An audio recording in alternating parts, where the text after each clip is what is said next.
Motion adds so much character, personality, and play to a lot of our product experiences.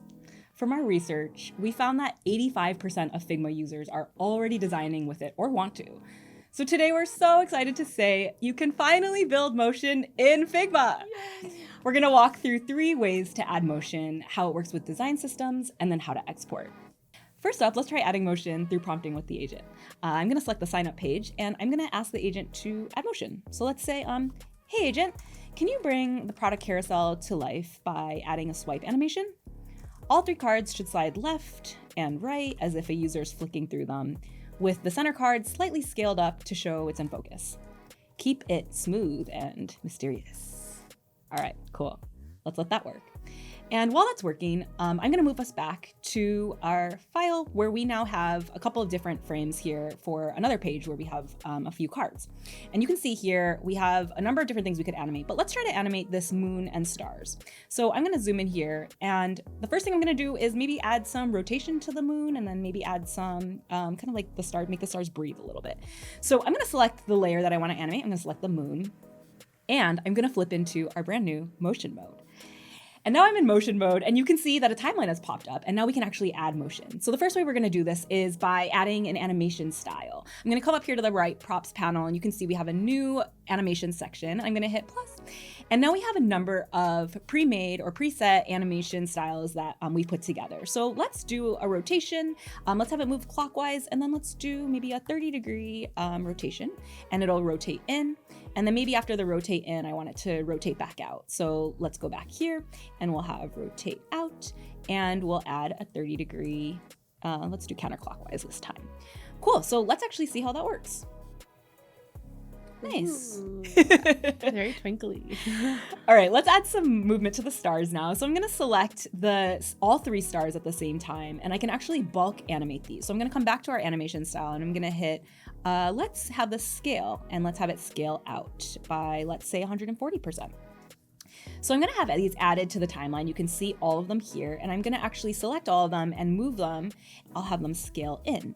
So this time I'm gonna add another animation style for scale in, and I'm gonna have it go 140%. Okay, great.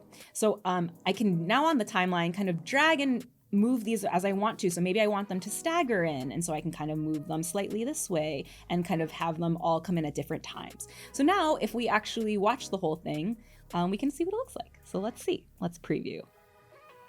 Cool. Nice. It's so Starry Night vibes. All right, the third way we're gonna try to animate is through keyframing. So let's say we want to animate this play button component so that when we play, we sort of have like a path animation that moves as you play.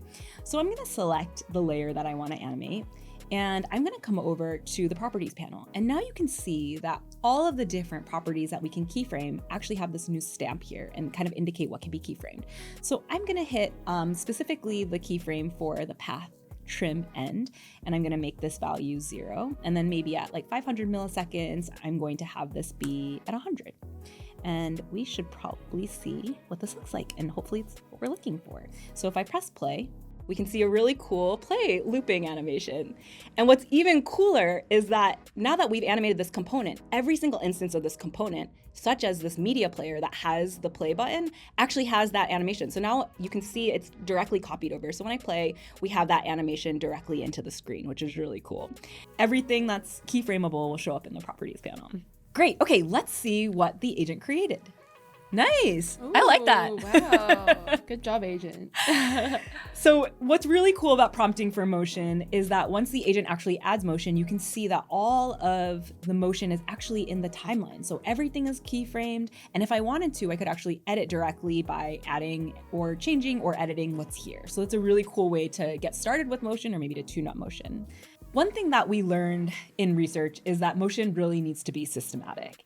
36% of our teams are already using a motion design system with tokens for timing and for easing. And so that's exactly what we built support for. You can now create 2 variable types specifically for motion. So I'm going to show us how to do that. In our variables panel, you can see here, we'll create a new collection. Let's call this motion tokens. And you can see here now we have a timing variable and we also have an easing variable. So I'm going to create an easing variable. Let's call this ease in. And you can see here we have a couple of kind of Figma created easing styles, but we also have the ability to add your own custom Bezier, which you can then directly interact with in the graph, as well as custom spring. And you can both like add and create what you want here, but also you could input the values that are specific to your design system.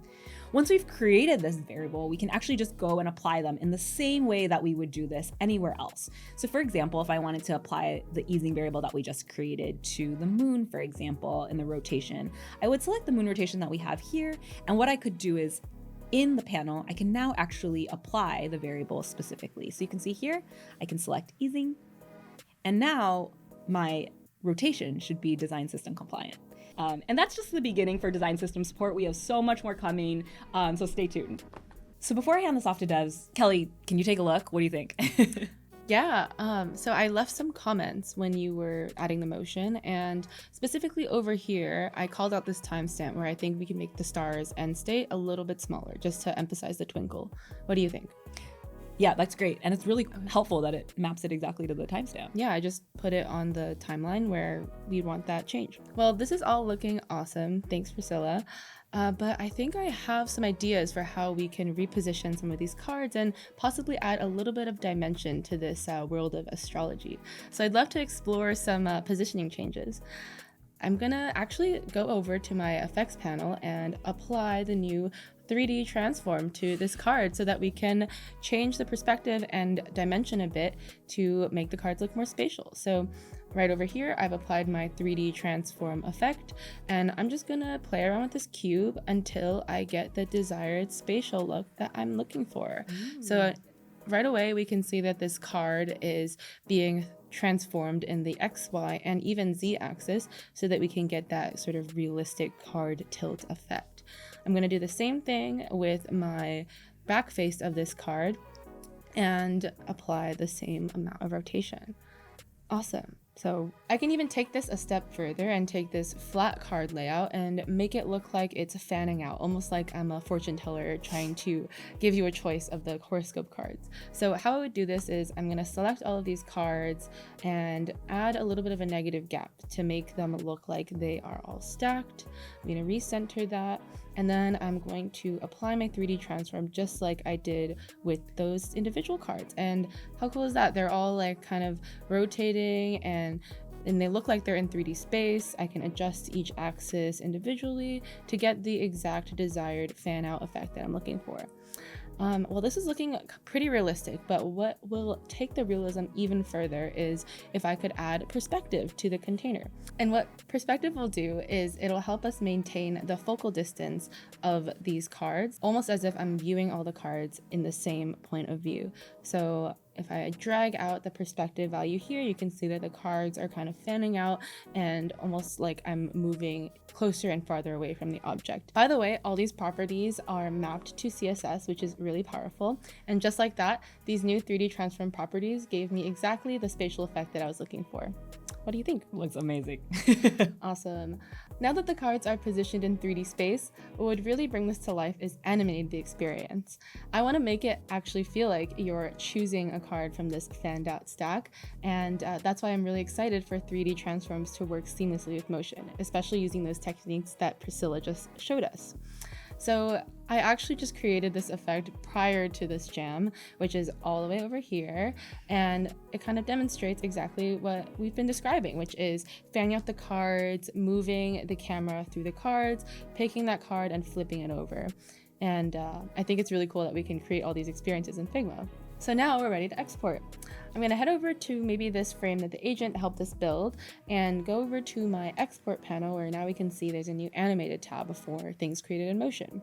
I can export in the format of MP4, WebM, GIF, and SVG, and more formats to come. We're also so excited to share that animation is also completely backed by code. There's no more need for devs to rewatch and watch an MP4 and rebuild motion from scratch. And when I select a layer and I come into dev mode, you can start to see here now we have a new section called Motion, and this is the entire code-backed version of what we just built. Additionally, we support JSON, React, and CSS, and this was really important for us to also have support for MCP, so we're really excited about this. So what is designed, what we just made, is actually what's gonna ship. No need for rebuilding and no reinterpretation. We love bridging the gap between design and code. Cool. Well, we've had so much fun building and experimenting with this, and we can't wait to see where you take it. Please share your creations and feedback with us, and we're so excited to see what you create. Yay!